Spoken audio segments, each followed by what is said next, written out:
There is a strange moment that almost everyone experiences.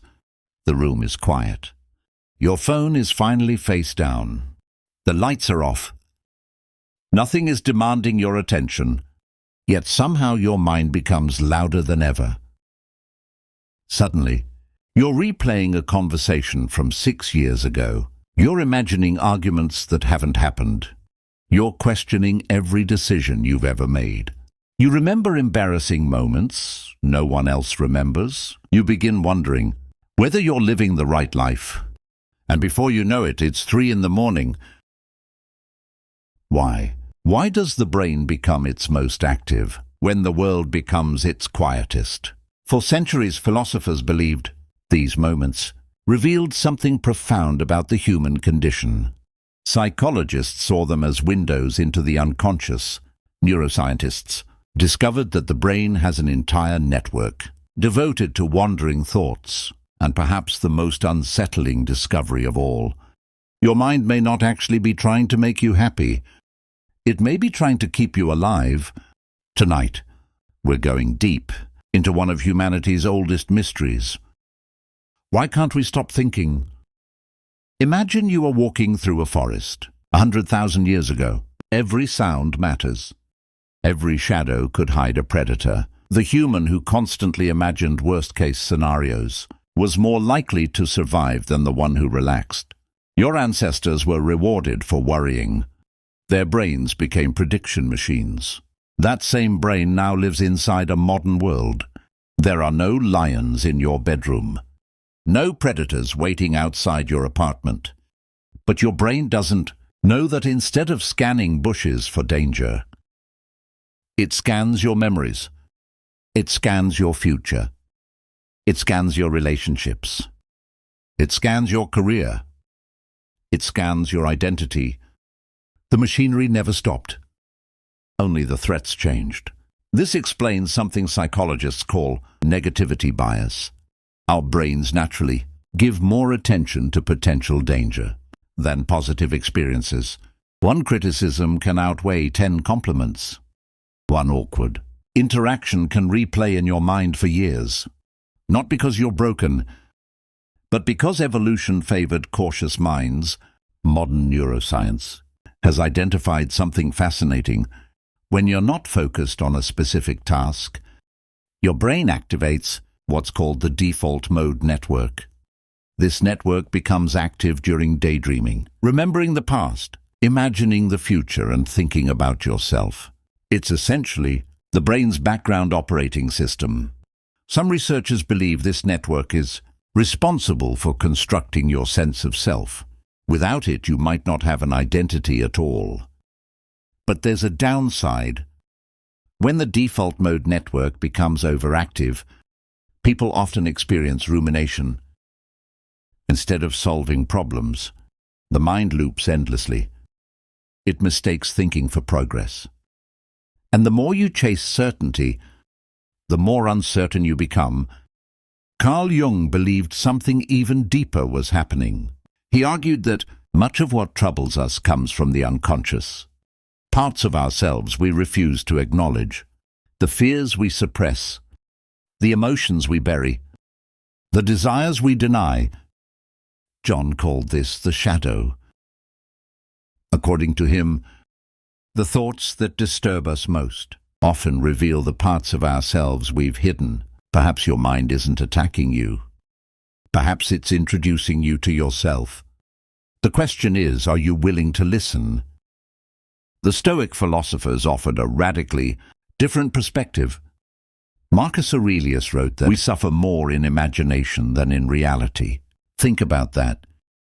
How much of your anxiety comes from events that never actually happen? Your brain simulates thousands of possible futures. Most never become real. Yet your body reacts as though they are happening. Right now, stress hormones rise. Your heart races. Sleep disappears. All because of imagined events. Your imagination is one of humanity's greatest gifts. It's also one of its greatest curses.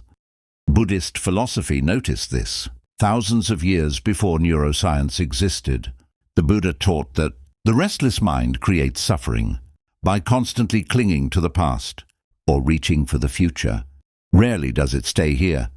Now, the present moment is often the one place your thoughts avoid, because in the present, there's usually far less danger than your imagination suggests.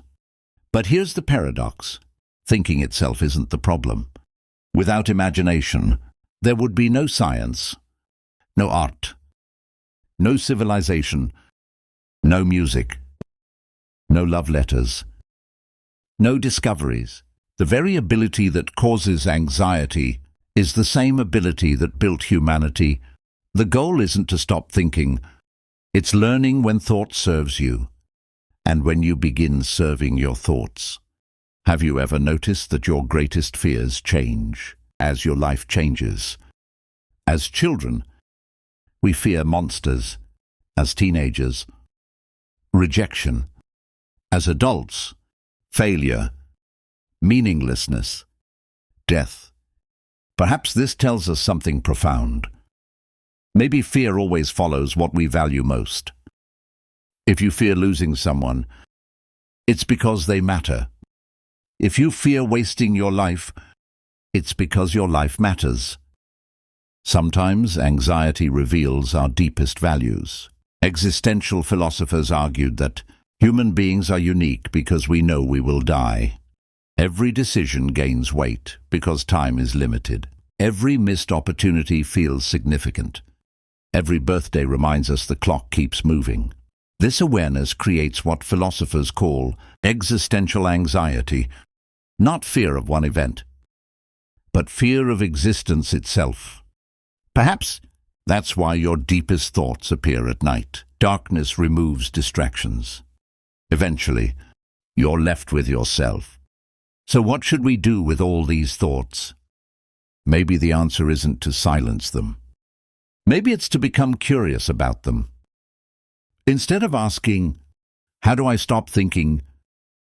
ask, "What is this thought trying to protect me from? What value does this fear reveal? What belief am I carrying?" Questions transform fear into exploration. The next time you find yourself awake at 3 in the morning, don't immediately assume your mind is your enemy. It may simply be doing exactly what millions of years of evolution designed it to do, trying, sometimes imperfectly, to keep you alive. The challenge isn't eliminating thought. It's learning which thoughts deserve your attention, because every thought you feed grows stronger. Every thought you question loses some of its power. Perhaps wisdom isn't having fewer thoughts. Perhaps wisdom is choosing better ones. So tonight, before you fall asleep, pay attention.